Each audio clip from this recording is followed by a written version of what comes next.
यहाँ कम ज़्यादा कम हो गया। हरे कृष्णा। हरे कृष्णा। तो यहाँ कब स्टार्ट हुआ था? पहले जो है क्लास वगैरह बिगिनिंग कब हुई थी इधर? 2021 में। 21 में। अच्छा, वो आपका कोविड के समय? हाँ जी। जब सब फ्री थे तब याद आई ठाकुर जी की। बहुत सुंदर। उस वक्त तो सभी को याद आ गई ठाकुर जी की। मैं 2 महीने के लिए उधर यमुनानगर फंस गया था उस कोविड में।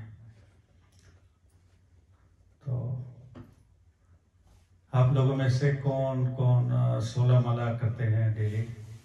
अरे वाह, बहुत सुंदर, बहुत सुंदर, बहुत सुंदर। और दीक्षित वक्त तो 4 5 है, 6 बस 5 वक्त। अच्छा, सिर्फ 1-1.5 साल की बात है जी। अच्छा, सारे हो जाएंगे दीक्षित। हाँ जल्दी हो जाएंगे, होना चाहिए। अब आप लोगों को तो कोई कमी नहीं दिख रही, बहुत एंथुसियास्टिक हो आप लोग, पूरा जोश है भक्ति के लिए, यही होना चाहिए। क्या है कि एक महाराज हमारे बताते हैं कि जो कीर्तन है ना, ये हमें जो हमारी भौतिक जगत की जर्नी और स्पिरिचुअल जगत की जर्नी का जो डिस्टेंस है, आधी जर्नी तक गंधर्व लोक तक ले जाता है। जो भगवान का भजन कीर्तन करते हैं 50% जर्नी उनकी हो जाती है इतने से। तो बाकी फिर अगला जन्म लेना पड़ता है कुछ शायद, और फिर अगले जन्म में उनका जर्नी पूरी हो जाती है ना। ये बहुत जल्दी, फिर ये 50% जल्दी हो जाता है भजन कीर्तन से। जब में करते समय हमारा फोकस अगर उस वक्त भगवान या ठाकुर जी पे नहीं है, और कोई और कि भाई आज तो मैंने जाके वहाँ उसको माल भेजना है, उससे ये मंगवाना है, या ये काम रह गया, जब करते समय अक्सर हमारा ध्यान इधर उधर जाता है। चैंटिंग के समय जाता है ना, सभी का जाता है, तो वो बड़ा मुश्किल होता है।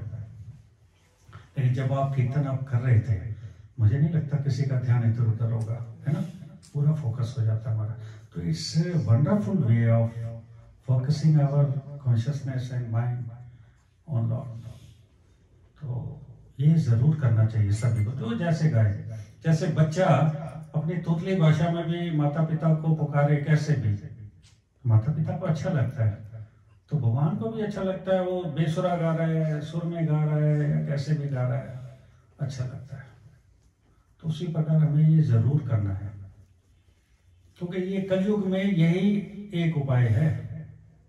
वरना चैतन्य महाप्रभु भगवान कृष्ण कलयुग के लिए या भक्ति जो है सबसे सरलतम उपाय नहीं बताते।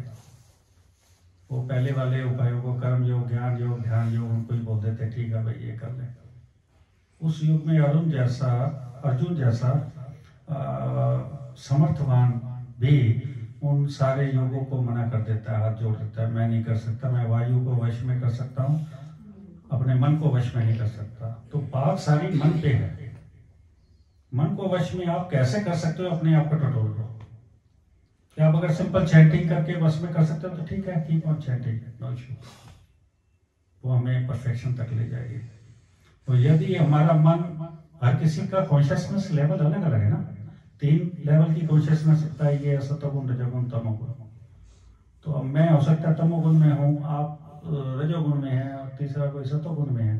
तो तीनों का चैंटिंग का level, consciousness, focus, intention same नहीं हो सकती। तो अब हमें अपने लेवल को चेक करना है कि हमारा मन और कॉन्शियसनेस किस लेवल पे है। उस लेवल के हिसाब से हमें साधन अपनाना पड़ेगा। बहुत से भक्त कहते हैं ना कि हम चैंटिंग करते हैं, ध्यान नहीं लगता। कैसे लगेगा?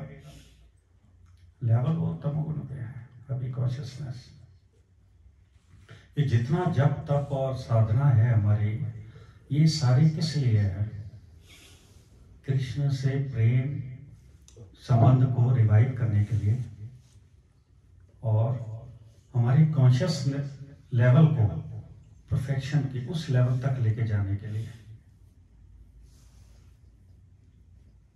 तो इस चीज पे हमें सारा जीवन भर हम लोग तैयारी करते हैं और शरीर छोड़ते समय हमारा एग्जाम होता है। तो किसने कितना प्यार से ध्यान से ठाकुर जी को याद किया। धन्ना जट की कथा तो सबको स्टोरी पता ही है। वो कोई पढ़ा लिखा नहीं था, कुछ नहीं था, लेकिन उसके मन में भाव था, श्रद्धा थी, विश्वास था। तो उसने उस सरल तरीके से भी प्राप्त कर लिया, भगवान को अपने सामने प्रकट हो गए उनके। तो लेकिन हम लोग उतने शुद्ध नहीं है, कलयुग में जन्म लिया है तो सभी विकार हैं हमारे अंदर, काम, क्रोध, लोभ, मोह, मद, मात्सर्य। 6 विकार, 6 के 5, 6 पता है। तो 6 विकार हैं हम सभी के अंदर है। जीवन भर हम जो साधना करते हैं उससे हमारा जब उधर संबंध जुड़ता है तो इधर का अटैचमेंट और ये विकार धीरे धीरे डिमिनिश होने लग जाते हैं। जब तक उधर कृष्ण से संबंध हम नहीं जोड़ेंगे, उसका भजन कीर्तन नहीं करेंगे, लेकिन विद फुल फेथ, हमें फेथ होना चाहिए। ये नहीं कि हम फॉर्मल तरीके से कर रहे हैं। प्रोफेशनल लोग भी वो जगराते माता के और वैसे करते हैं ना, वो फॉर्मल तरीके से करते हैं, भाव से नहीं करते। भाव से ज्ञान मतलब पूरी जानकारी होनी चाहिए हमें, ईश्वर परमा कृष्ण सच्चिदानंद राधे राधे गोविंद सर्व कारण कारण, ये हमारे दिमाग में बैठा होना चाहिए, फेथ होना चाहिए, विश्वास होना चाहिए। फिर उसका लाभ होगा भजन कीर्तन का, चैंटिंग का। सबसे पहले हमें फिलॉसफी को समझने में, आत्मसात करने में प्रयास करना है। प्रभुपाद जी ने बहुत सिंपल तरीके से सब बुक्स में परपट लिखे हैं। कृष्ण भक्ति को इतना सिंपलीफाई करके बता दिया है, आज तक किसी ने नहीं बताया था। मैं ब्राह्मण कुल में जन्म मिला, परिवार सारा आध्यात्मिक था, लेकिन बावजूद उसके दिन में रोज डेली 1.5-2 घंटे की पूजा करके फिर काम पे जाते थे। लेकिन ये नहीं पता था कि जीवन का लक्ष्य मोक्ष वोक्ष सुना, धर्म अर्थ काम मोक्ष सुना था, पढ़ा था, लेकिन क्या है अल्टीमेटली मोक्ष? Finish your identity. मोक्ष को क्या कहते हैं? Spiritual suicide, that is spiritual suicide. तो प्रभुपाद जी ने मना किया, शास्त्रों ने मना किया, हमें मोक्ष नहीं प्राप्त करना है। मोक्ष का मतलब क्या है? मृत्यु के बाद नहीं, मृत्यु के बाद to finish your identity, individuality खत्म करना, ब्रह्म में विलीन हो जाना, वो है मोक्ष। Who would like to finish his identity? Who would like? कौन चाहेगा कि मैं अपना वजूद मेरा खत्म हो जाए? कोई भी नहीं चाहेगा मेरे ख्याल। तो मोक्ष तो लेना ही नहीं है, फिर क्या करना है? प्रेमा भक्ति, कृष्ण से प्रेम स्थापित करना है अपने जो हमारे असली पिता हैं। ममई वर्षो जीव लोके जीव सनातना, हमारे पिता कह रहे हैं कि मेरे अंश है सब बच्चे, इस सृष्टि में जितने जीव हैं सब मेरे अंश हैं, मेरे बच्चे हैं। हम विश्वास नहीं करते। विश्वास करें तो उन्हें पिता माने, पिता मानेंगे तो प्रेम अपने आप जागृत हो जाएगा। तो मेन यही है कि हमें अपने मन में, हृदय में जो प्रेम है उसको जागृत करना है। सोया हुआ हमें ज्ञान ही नहीं है किससे प्रेम करना है। मटेरियलिस्टिक चीजों से प्रेम हमारा चल रहा है, तो वो सब टेम्परेरी है। तो प्रयास करना है कि जितनी प्रभुपाद जी ने हमें शेड्यूल दिया, इतना सुंदर, परफेक्ट, ये सारे का पर्पस और मकसद यही है कि हम इस छोटे से इसी जीवन में कृष्ण से अपने संबंध को जाने और उसे जागृत करने का प्रयास करें। जो शेड्यूल उन्होंने हमें रोज का दिया भक्ति का, उसको फॉलो करें। इस्कॉन संस्था, प्रभुपाद जी कहते थे, it's a spiritual hospital. These are not ordinary temples। वरना हमारे मोस्टली सनातन धर्म के जो मंदिर होते हैं, पुजारी आता है, दरवाजा कपाट खोल के बैठ जाता है, लोग आओ चढ़ावा चढ़ाओ, साल में एक बार जन्माष्टमी पे ड्रेस बदलेंगे ठाकुर जी की। पुजारी का ही संबंध नहीं है, भाव नहीं है ठाकुर जी के प्रति कि उन्हें रोज स्नान कराना है, उन्हें कपड़े बदलने हैं जैसे हम बदलते हैं। वो उनको भगवान मानते ही नहीं है कायदे से, वो एक मूर्ति मानता है उनको। तो जो दर्शनार्थी वहां जाते हैं उनका क्या भाव होगा। इस्कॉन के हर मंदिर में आप देखते हैं रोज ड्रेस बदली जाती है, दर्शनार्थी होती है सुबह, होते हैं ना। आप में से कौन कौन लोग गए हैं इस्कॉन के मंदिरों में? अरे वाह, सब कहाँ के कौन कौन से मंदिर में गए हैं आप लोग?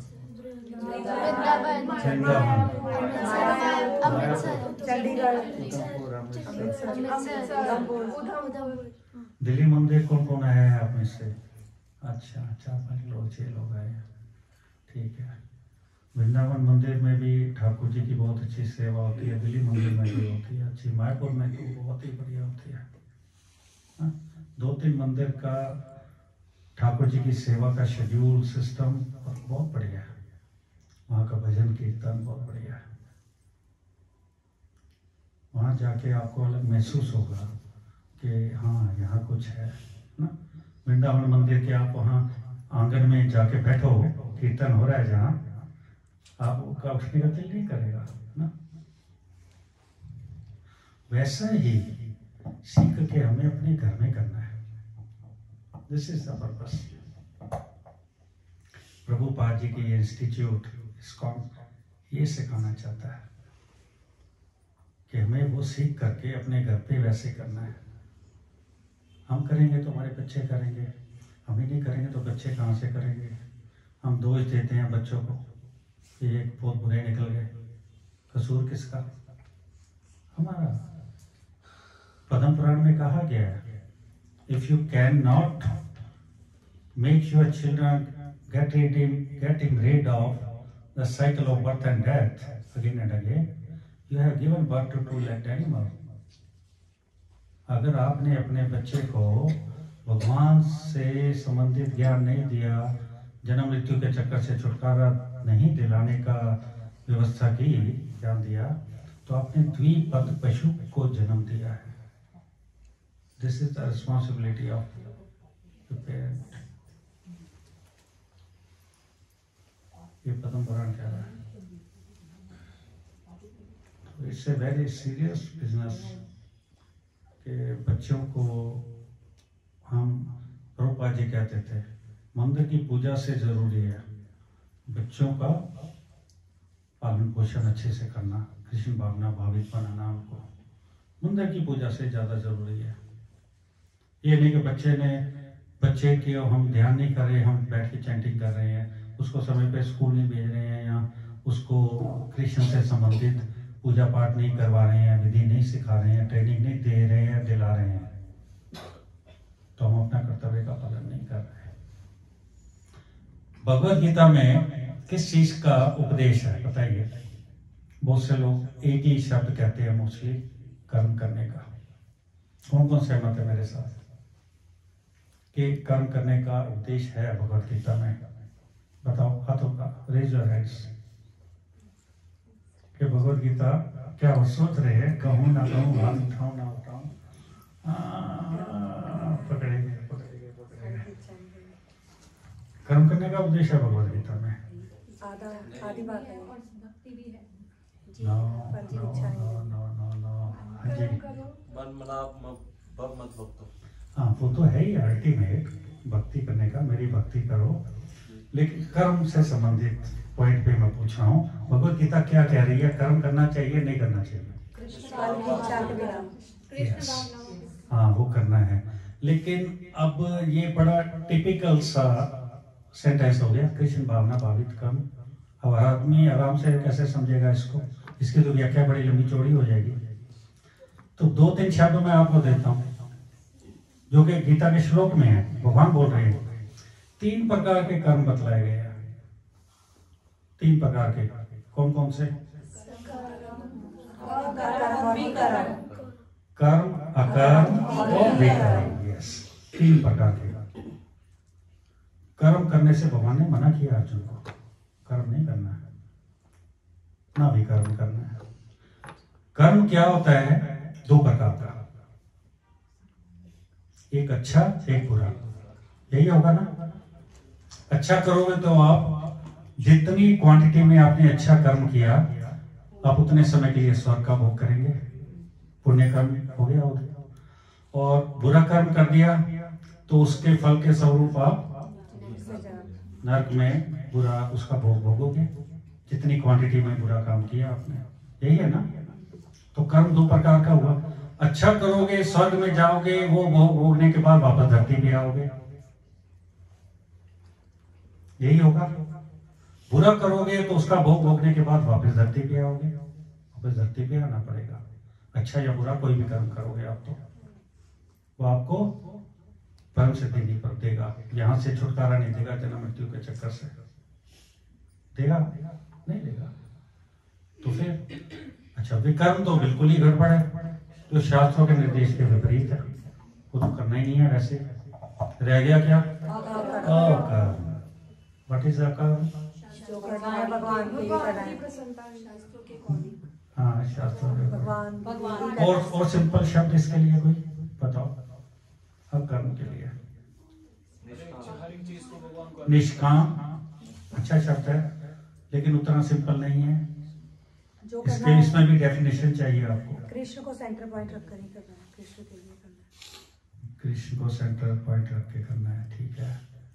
भगवान की प्रसन्नता के लिए करना। भगवान की प्रसन्नता के लिए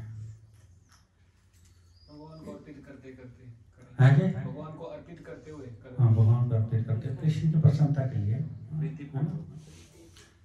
इससे भी सिंपल एक शब्द मैं आपको बताऊं, कर्तव्य।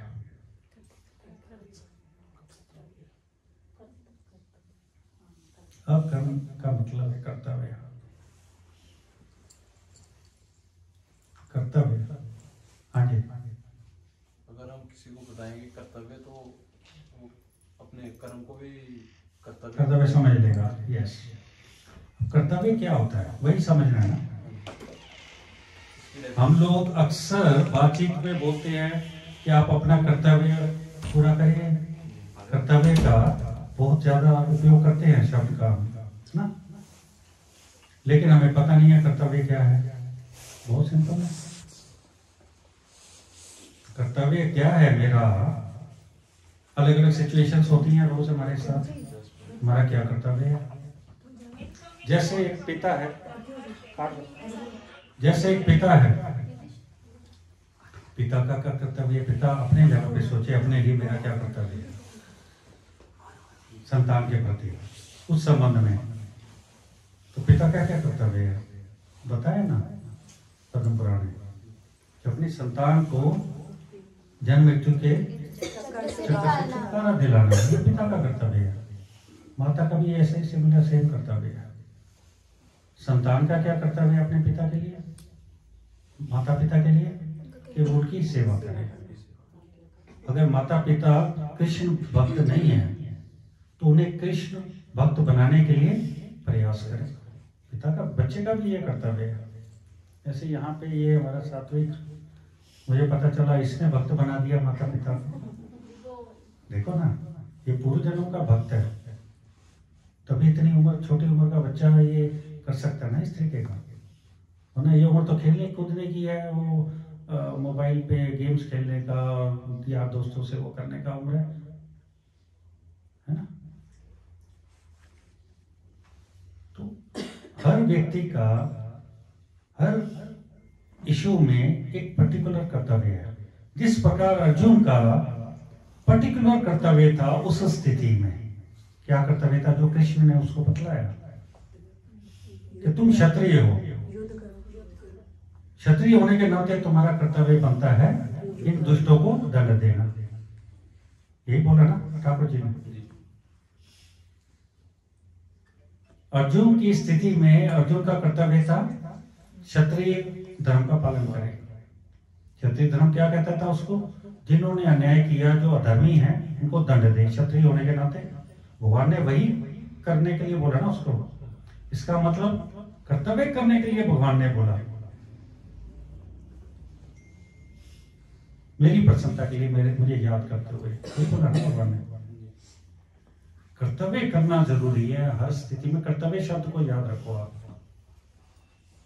हर किसी को मेरा संबंध 10 लोगों से हो सकता है, 10 के साथ अलग अलग संबंध है मेरा, और उस संबंध में मेरा क्या कर्तव्य बनता है, मुझे वो करना है।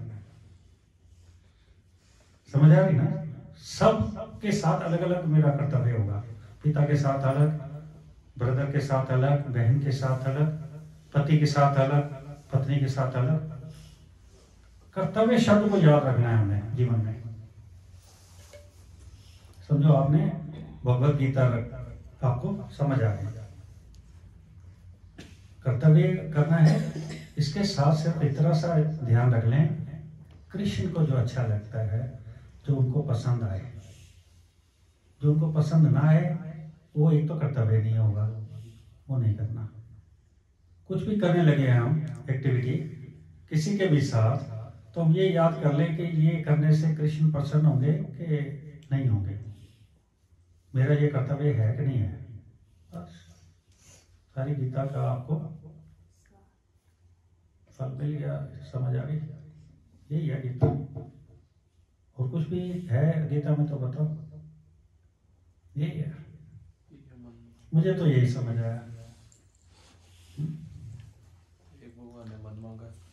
हाँ जी, मन मांगा भगवान ने, मन मना। हाँ, मन मना भाव, मन भाव। तो वही, मुझे याद करो, मुझे स्मरण करो, मुझे नमस्कार करो। कि तो कृष्ण की प्रसन्नता के लिए तभी करेंगे ना, उन्हें प्रेम करते हैं। भाई एक बिलवड जो है, प्रेमी प्रेमिका की प्रसन्नता के लिए क्या नहीं करता, सब कुछ करता है ना। तो कृष्ण हमारे प्रेमी होने चाहिए। तो हम सबको जो करेंगे उनकी प्रसन्नता के लिए करेंगे, तो गलत कैसे हो जाएगा। और किसी भौतिक जगत के व्यक्ति के लिए प्रेम में हम कुछ करेंगे तो गलत भी कर सकते हैं। कृष्ण की प्रसन्नता के लिए जो करेंगे वो गलत नहीं हो सकता। हमारा कर्तव्य पूरा हो गया। उसी के साथ ही ऐड ऑन किया है। हाँ, बहुत सिंपल है। लोग कहते हैं ना धर्म संकट है मेरे सामने, क्या करूं। हम लोग अक्सर कई स्थितियों में निर्णय नहीं कर पाते कि धर्म संकट है, क्या करूं। कर्तव्य पहले तो सोचो, कर्तव्य क्या बनता है, बुद्धि को निर्भर करके, और फिर साथ सोच लो कि कृष्ण को क्या अच्छा लगेगा। बस यू विल बी लिबरेटेड। जब मृत्यु के चक्कर से छुट्टी इस तरह से मिलेगी। तो ज्यादा बड़ी रॉकेट साइंस हमें नहीं करना है। धन्ना जाट ने यही तो किया, उसकी ड्यूटी लगा के गए पिता उसके कि ठाकुर जी को भोग लगाना है। उसको समझा कि मेरा ये कर्तव्य है, पिता बोल के गए हैं। मिल गए, ठाकुर जी के दर्शन हो गए। जितने सरल और सिंपल बनेंगे उतने ठाकुर जी जल्दी मिलेंगे हमें, उतनी जल्दी हमें सफलता प्राप्त होगी भक्ति में। जितने हम क्रूकट या शेड्यूल बनेंगे, बहुत चतुर बनने का प्रयास करेंगे कि मैं चतुराई से ये कर लूं, चतुर बन जाऊं, उतना ही भगवान से दूर हो जाएंगे। सिंपल और सरल बनना है। और इसके साथ ही साथ एक चीज मैं और थोड़ा सा संदेश देना चाहूंगा आप लोगों को। ठीक है, आत्मा के लिए तो ये हो गया। अब आत्मा रहती कहाँ है? शरीर में, हमारे हृदय में। हृदय से अर्जुन थे कहते हैं, भगवान ने बोला ना हृदय में। तो आत्मा कब तक है शरीर में? जब तक शरीर है। और शरीर है तो आत्मा उसमें है विराजमान। शरीर नहीं है तो रहेगी इसमें, भाग जाएगी। तो शरीर का भी ध्यान रखना है साइमल्टेनियसली। यानी कि भूखे पड़े हैं, हम काम ही ना करें, खाए ना। शरीर का भी ध्यान रखना है, साथ साथ आत्मा का भी रखना है। ये दो रेलगाड़ी की दो पटड़ी हैं, दोनों पटड़ी पे ही चलेंगे तो हम लक्ष्य तक पहुंचेंगे। एक पटड़ी पे चलने का प्रयास करेंगे तो लक्ष्य पे नहीं पहुंच पाएंगे। ये चीज ध्यान रखनी है कि हम सोचे भाई ठीक है अभी 50 साल तो मैं पैसा कमा लूं, उसके बाद भक्ति करने लगूंगा, नहीं हो पाएगा। 50 साल वेस्ट हो गए। 50 साल आप एक कदम भी नहीं आगे बढ़े, सवाई पैसा थोड़ा इकट्ठा कर लिया, एक गाड़ी आपकी वहीं खड़ी है। साथ साथ अगर भक्ति भी कर रहे हैं फिर आगे चल रही है गाड़ी आपकी, ये मानिए। दोनों चीजें साथ साथ करनी है। शरीर का भी ध्यान रखिए, शरीर की सुरक्षा कीजिए, तभी आत्मा टिकी रहेगी इसमें, वरना वो भाग जाएगी। तो आने वाली, वैसे तो ये ऑफ द स्पिरिचुअल इशू है, लेकिन भौतिक जगत में चूंकि हम रहते हैं, हमारे सराउंडिंग हर चीज़ का इफेक्ट पड़ता है हमारे ऊपर, वातावरण का। अब बांग्लादेश में जो हो रहा है, हम आंखें बंद तो नहीं कर सकते, कान बंद नहीं कर सकते, क्या हो रहा है बंद करने से काम नहीं चलेगा। या तो हम बहुत ही ठीक, अभी मीरा भाई की तरह हम बिल्कुल 100% फेथफुल हो चुके हैं, हमें किसी चीज से कोई मतलब नहीं, उस लेवल पे हम लोग नहीं हैं कि हम सब कुछ जो हमारे सराउंडिंग में हो रहा है उसको इग्नोर करके हम अपनी मस्ती में गए। हमें वो भी थोड़ा बैलेंस करके चलना पड़ेगा शरीर के लिए। शरीर है तो आप भक्ति कर पाओगे, आत्मा है भक्ति कर पाओगे, शरीर नहीं है तो नहीं कर पाओगे। मंदिर है तो आप सीख पाओगे, मंदिर नहीं है तो आप कुछ क्या सीख पाओगे, कहाँ सीखोगे? ये भी स्कूल है। तो क्या अगर हमारे सराउंडिंग में कुछ गलत हो रहा है, उसको हम समझें और उससे कैसे हम बच सकते हैं, उसके इफेक्ट से, वो व्यवस्था भी टाइमली करें। हम अपनी सुरक्षा की, बिल्कुल कमजोर होके जो बैठता है वो सुरक्षित नहीं रहता। एक कहावत है, if you want piece be prepared for war. सुनिए, अगर आप वॉर के लिए तैयार नहीं हैं तो आप शांत नहीं रह पाएंगे, कंफर्म है। तो अर्जुन को भी शरीर का सुरक्षा करने का ठाकुर जी ने बोला ना, इंस्ट्रक्शन दी, उसी प्रकार वो चीजें हमारे लिए भी लागू हैं। जब तक हम भौतिक जगत में हैं, अपना कर्तव्य करते हुए, कर्तव्य में अपने शरीर की सुरक्षा भी शामिल है कि किस प्रकार हम अपने शरीर की, अपने सनातन कम्युनिटी की सुरक्षा हो सकती है, कर सकते हैं। We need to be alert for that ना। वो कैसे करना है, उसके लिए आप अपने बुजुर्गों से, समझदार लोगों से सलाह और ले सकते हैं। आप तो कश्मीर के पास ही रह रहे हो, कश्मीर में क्या हुआ पता है। हिंदू लोग बिल्कुल सीधे साधे बने रहे, कभी अपने आप को मजबूत नहीं किया, उसका दंड भुगता, कश्मीर छोड़ के भागना पड़ा सबको। तो मजबूत होना जरूरी है। जो बुरी आत्माएं हैं, दुष्ट आत्माएं हैं, वो इस चीज का नजायज फायदा उठाते हैं कि आप कमजोर हैं तो आपके ऊपर जुल्म करेंगे। ये सतयुग में भी होता था, देवता और दानव दोनों थे, त्रेता द्वापर कलयुग में भी है। उस समय वो जंगल में रहते थे, इस समय वो साथ ही रह रहे हैं हमारे, जो जीव को खा जाएंगे हैं, वो वही आत्माएं हैं। तो सतयुग में दानव आत्माएं थी, उनका कोई मोक्ष वो थोड़े ना हो गया होगा। तो सबको तो भगवान ने नहीं मारा, जिनको भगवान ने मारा उनका मोक्ष होता है। कंस जैसे हो गए या इस तरह से रावण हो गए, लेकिन जो दूसरे हैं उनका मोक्ष नहीं होता, वो दोबारा जन्म लेना पड़ता है। तो लेते लेते इस कलयुग में वही आत्माएं हैं, चाइनीज हो गए या ये जो मुस्लिम्स हो गए, कि वही आत्माएं हैं जो दूसरे को कष्ट देती है, दुखी करती है। अब हिंदू कोई किसी ने तो मस्जिद नहीं तोड़ी ना, कभी कोई एक भी नहीं तोड़ी होगी, इम्पॉसिबल। लेकिन हिंदुओं की सब मस्जिदें टूट गई, मंदिर टूटे। क्यों टूटे? क्योंकि हिंदुओं ने कमजोर रखा अपने आप को। कमजोर होना भी सबसे बड़ा अभिशाप है, पाप है। आपने कर्तव्य पूरा नहीं किया अपने शरीर के प्रति, अपने समाज कम्युनिटी के प्रति जिससे आपने बहुत कुछ ग्रहण किया लिया जीवन भर, उसके प्रति आपने क्या किया? यह भी हमारा कर्तव्य है समाज के प्रति कि उनको जागरूक करें किस प्रकार सुरक्षा हो सकती है। घर में 5 लोग हैं, 3 जेंट्स हैं, 2 लेडीज हैं, घर में 5 आप तलवार रखिए। अभी 500 मुसलमान आ जाए तलवार लेके, हमारे घर में कुछ भी नहीं है, तो हम क्या करेंगे? भागेंगे? हमारे साथ दुर्दशा होगी ना हमारे साथ, तो क्या हम नियत हैं? अगर हमारे घर में भी हथियार है, 500 लेके आ रहा है, आप भी सामने तलवार लेके खड़ी है, एटलीस्ट वो हिम्मत कुछ भी करने से पहले सोचेंगे 1000 बार। ये वो स्थिति है। उन लोगों को ये जानकारी होनी चाहिए कि भैया इनके घर में भी सब हथियार है सबके, तब वो हिम्मत करने से पहले सोचेंगे, ऐसी जरूरत करने से पहले सोचेंगे। तो ये है अपने शरीर के प्रति जो आपका धर्म है, कर्तव्य है, वो इस प्रकार पूरा होता है ना। भगवान ने आके भी हथियार उठाया धरती पे, उन्होंने दिखाया कि देखो भाई धरती पे तो ये करना पड़ेगा, मैं भी आऊं तो।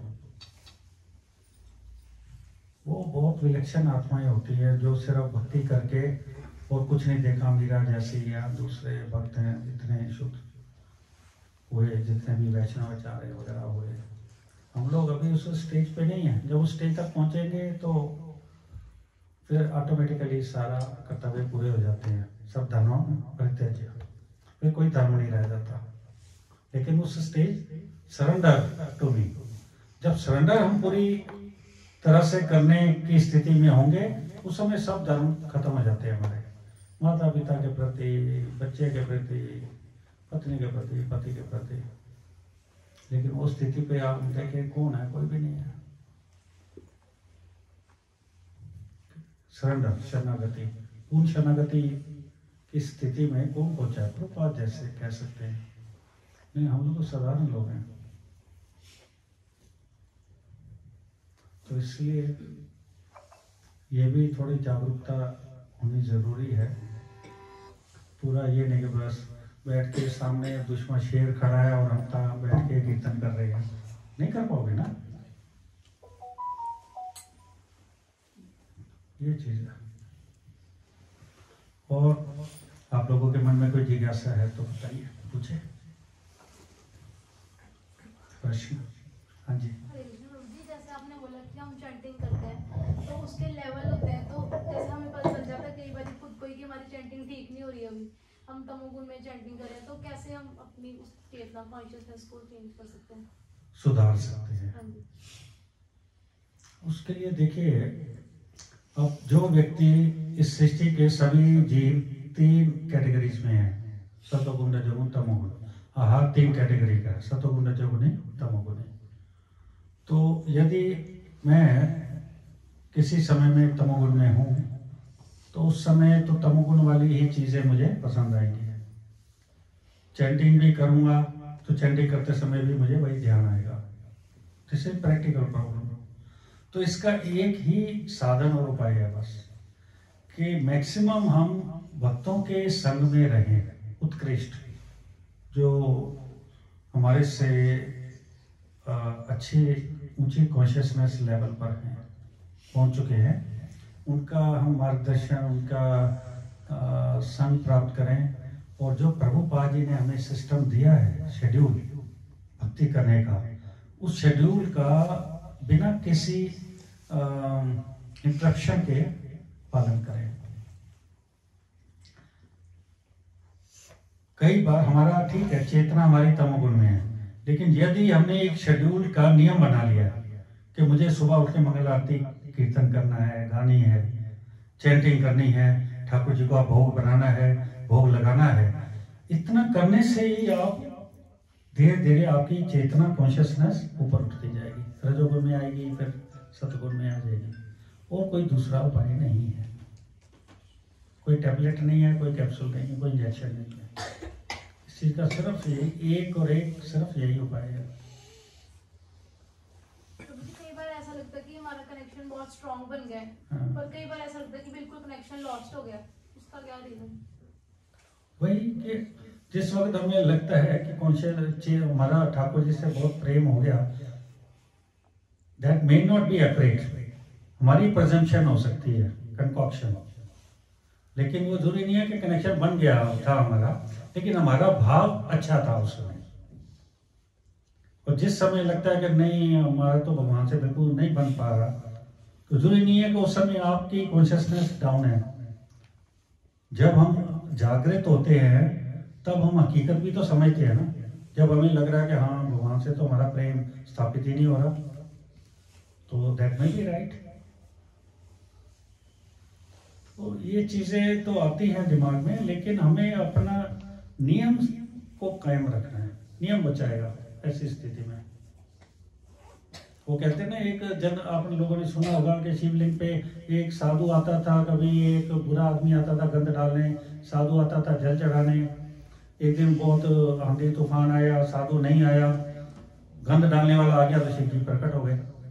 नियम की महत्ता है इस चीज के लिए। अगर नियम हम तोड़ देंगे तो फिर नहीं कोई उपाय बचाने का, कोई उपाय नहीं है। बस नियम बनाना है, पकड़ के रखना है। प्रभुपाद जी कोर्ट में कह रहे हैं, अभी कुछ दिन पहले की सुबह मॉर्निंग कोर्ट मैं डालता हूँ जो है प्रभुपाद जी की कोर्ट्स, उसमें वो कह रहे हैं कि नियम को हमें कायम रखना है। जोर से कृष्ण के चरणों को पकड़ के रख लेंगे कुछ नहीं होगा। जोर से कृष्ण के चरणों को कैसे पकड़ेंगे, सचमुच तो चरण हमारे पास आने वाले नहीं।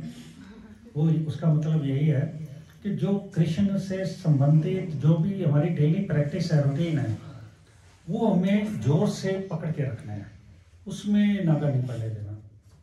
एक व्रत की तरह, प्रण की तरह, डिटर्मिनेशन से वो चीज बचाएगी बस। और कोई चीज नहीं है बचाने वाली। ना माँ बचा पाएगी, ना पिता बचा पाएगा, कोई नहीं बचा पाएगा। ना पति बचा पाएगा, ना पत्नी बचा पाएगी। सावित्री तो उस जमाने में थी, पति भी भगवान राम जैसे उस जमाने में थे ना। तो हमारा अपना नियम, हम खुद ही अपने आप को बचा सकते हैं। बस उस सांचे में डाल दो जो आप बनना चाहते हो। और डालने के लिए आपको उस सांचे के अंदर अंदर चलना पड़ेगा, उस लिमिट, उस चीज के अंदर, तब आप ऐसे बनोगे। ईंट बनती है, सांचे में डालते हैं ना, मिट्टी है वो, उसे तो पता नहीं। जैसे हम भी मिट्टी की तरह हैं, जिस सांचे के अंदर हम डाले जाएंगे या रहेंगे, अपने आप को डाल देंगे, वैसे बन के निकलेंगे। That is certain. मेरा ख्याल तो यही है, अपना कर्तव्य समझ के। हाँ, कर्तव्य समझ के। मेरा कर्तव्य क्या है? अपने शरीर के प्रति, आत्मा के प्रति। ये नहीं शरीर का ही ध्यान रखना, डट बैठक लगानी है, बादाम खाने हैं, बस नहीं चलेगा, बेकार हो जाएगा सब। आत्मा के लिए भी खुराक भी डेली, भजन कीर्तन, आरतियाँ, ठाकुर जी की सेवा, प्रेम को रिवाइव करना है, दोनों चीज है।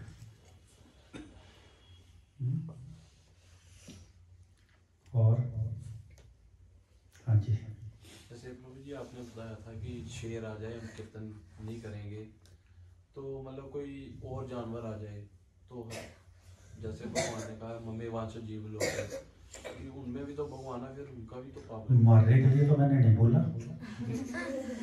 किसी जीव को नहीं मारना, चींटी को भी नहीं मारना, चींटी को भी नहीं मारना। प्रभुपाद जी ने तो यहाँ तक कहा है, आपके घर में छिपकली है तो उसको खाने को उसका भोजन रहना चाहिए, उसको भी नहीं मारना है। उसका जो लाइफ है उसको जीने दो। हाँ, आपके ऊपर अटैक कर रही है तो उससे बचाव करना है, सुरक्षा करना आपका धर्म है।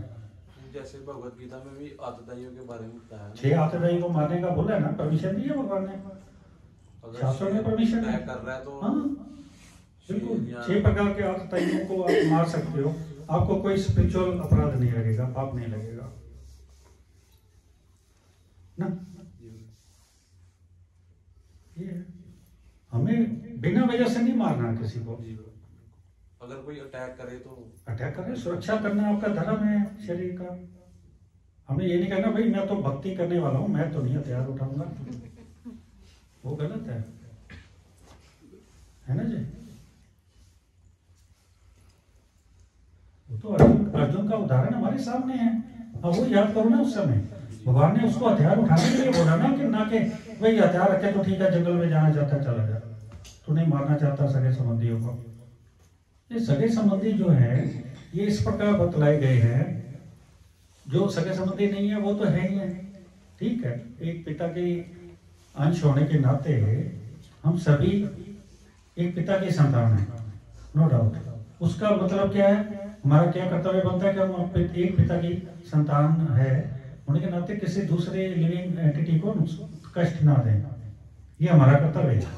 लेकिन वो दूसरा हमें कष्ट दे रहा है, जान से मारना चाह रहा है, तो बचाव तो करना है। हम ये तो नहीं कह सकते गांधी जी क्या वो कहावत, वो तो बेतुकी कहावत है, ये थप्पड़ मारे तो आगे कर दो, ये तो कोई सेंस ही नहीं है ना। शास्त्र नहीं कहते ये, गीता हमारे सामने हर प्रश्न का उत्तर है गीता में। हाँ जी। बट प्रभु जी जैसे पहले टाइम में तो क्या होता था कि शस्त्र और शास्त्र दोनों की मतलब ट्यूशंस दी जाती थी। अब तो हम जैसे लोग तो शास्त्र भी ठीक से नहीं पढ़ पा रहे, सही कह रहे तो हो। बचाव कैसे कर पाएंगे? Because the another party Hmm. which is come to attack on us, they are heavily equipped। और जो भी मतलब भक्त अगर कोई प्रैक्टिस कर रहा है like for 20 years who is practicing Krishna consciousness, he doesn't have so that much of aggression that suddenly will come out and then will stop, okay I will do it, then how to counter it? जिस प्रकार अर्जुन आया, but Arjun is so much practiced, उसने क्षत्रिय होने के नाते, ब्राह्मण भी उस समय सीखते थे, जितने ब्राह्मण थे उन्हें वशिष्ठ वो लोग, उनके पास भी सारी शस्त्र और सारी वो चीजें थी, उन्होंने राम जी को दी थी सुरक्षा के लिए। क्योंकि उस समय क्षत्रिय मौजूद थे ब्राह्मणों की सुरक्षा करने के लिए, इसलिए उन्होंने खुद राक्षसों को दंड नहीं दिया। जो नियम निर्देश है शास्त्रों में कि ब्राह्मण को ऐसा नहीं, हथियार नहीं उठाना चाहिए, यही है ना। आप उससे रिलेटेड आपका प्रश्न, उससे जोड़ सकते हैं। वो उस समय के लिए था जब क्षत्रिय जो है ब्राह्मण की सुरक्षा करते थे। राजा अपना कर्तव्य समझता था कि किसी एक व्यक्ति को भी मेरे राज्य में कष्ट ना हो, अन्याय ना हो उसके साथ। लेकिन आज तो वो स्थिति नहीं है। हजारों लोग मर जाएंगे, उसके बाद मिलिट्री पुलिस आएगी 4 दिन बाद, ऐसा ही है ना। तो फिर सुरक्षा तो करनी है, आपका कर्तव्य है अपने शरीर की। भक्ति करो लेकिन अपनी सुरक्षा का उपाय भी साथ साथ सोचो, जिससे भक्ति में रुकावट ना आए। भक्ति में रुकावट थोड़े ना आएगी। सपोज आप अपने घर में तलवार रख रहे हैं तो उससे भक्ति में क्या रुकावट आ रही है? भक्ति करो ना, सुबह से लेकर रात तक कीर्तन भजन भगवान का जप करो, वो तो करना ही करना है। उसमें कोई दोष नहीं है। जो आप समझ रहे हैं कोई भक्ति कर रहे हैं तो उधर करेंगे तो रुकावट आएगी, कोई रुकावट नहीं है। वो बस हम बैलेंस नहीं एक बना के चल पाते। हमारे माइंड में क्लियर नहीं है कि हमारा क्या कर्तव्य है, किस सीमा तक हम क्या कर सकते हैं। वो क्लैरिटी समझ चाहिए। वो समझ माता पिता का फर्ज है, टीचर का, अध्यात्मिक गुरु का, उनका फर्ज है वो समझाएं कि भाई ये आपका सीमा है, लिमिट है, कर्तव्य है। उदाहरण वो किस आधार पे? शास्त्रों के आधार पे, अपने विचार नहीं। मैं अगर अपने विचार से आपको बोलूं जी ये करो, आप पिस्टल रख लो, बंदूकें रख लो, AK-47 रख लो, ये रख लो, ठीक है, आपको जो सुरक्षा अपने के लिए उचित लगता है आप वो करो। शरीर सुरक्षित है तो भक्ति कर पाओगे, क्योंकि वातावरण स्थिति वैसे ही आ रही है ना। मुनि वशिष्ठ राम जी लक्ष्मण जी को लेकर गए जंगल में, क्योंकि वो राक्षस लोग ऋषियों को उनके हवन नष्ट कर देते थे, उनको मार देते थे, खा जाते थे ऋषियों को। वो लेके गए, उन्होंने उसका सॉल्यूशन किया। उस स्थिति में वो ठीक था क्योंकि उनके पास क्षत्रिय अवेलेबल थे। अब आप सोचोगे कि मिलिट्री और पुलिस के भरोसे आप रह जाओगे तो भाई कश्मीर से क्यों भागना पड़ा हिंदुओं को? राजा वो सुरक्षा नहीं दे पा रहे आज के युग में, क्षत्रिय वाला कर्तव्य वो नहीं कर पा रहे राजा, तो आपको फिर करना पड़ेगा ना। परशुराम जी ने किया ना ब्राह्मण होते हुए। हमारे कितने ब्राह्मण ऋषियों ने हथियार उठाया ना जरूरत पड़ने पे। द्रोणाचार्य वो भी ब्राह्मण थे और साक्षात भगवान का दर्शन करने की स्थिति में थे, किया उन्होंने। हम लोग तो बहुत नीचे हैं। ये कहीं नहीं लिखा शास्त्र में कि कोई आपको जान से मारने आ रहा है और आप जो है बैठ जाओ चुपचाप निहत्थे होके भगवान को ही कहोगे कोई बचा, ये कहीं नहीं लिखा। जो उस स्टेज पे पहुंचेगा उसका भगवान करेंगे, लेकिन उस स्टेज पे हम अपने आप को नाना समझ लें गलती से। हम किस स्टेज पे हैं ये देखो ना। सर्दी आती है, सर्दी से बचाव का उपाय करते हैं ना, कपड़े पहनते हैं। फिर तो हम कपड़े में ना पहने हुए भगवान ढंग से बचाएंगे।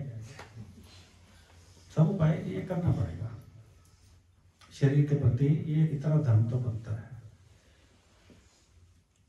ये है। हाँ जी चले हम। हाँ ठीक है।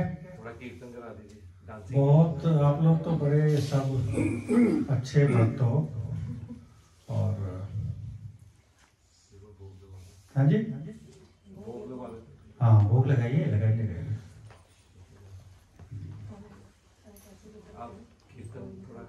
कीर्तन करें और थोड़ा करना है।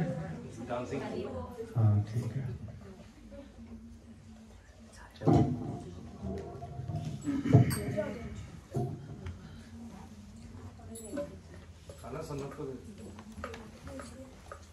हरे कृष्णा हरे कृष्णा।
घूम जाओ घूम जाओ घूम जाओ।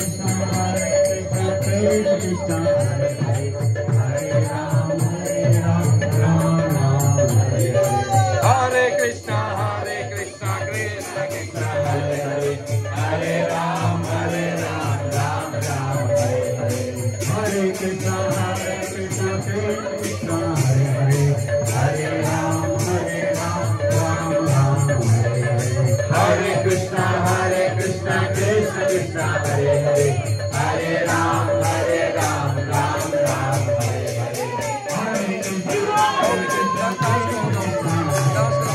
हरे राम राम राम हरे हरे, हरे कृष्णा कृष्ण हरि बोल। इधर देखो, इधर देखो, हरे कृष्णा कृष्ण कृष्ण हरे हरे, हरे राम हरे कृष्णा कृष्ण कृष्ण हरे हरे, हरे राम राम राम हरे हरे, हरे कृष्णा कृष्ण हरे राम हरे कृष्णा कृष्ण कृष्ण हरे हरे,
हरि बोल।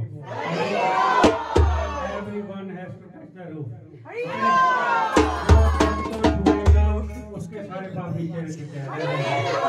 वो नहीं छुएगा वो अपने साथ लेके जाएगा।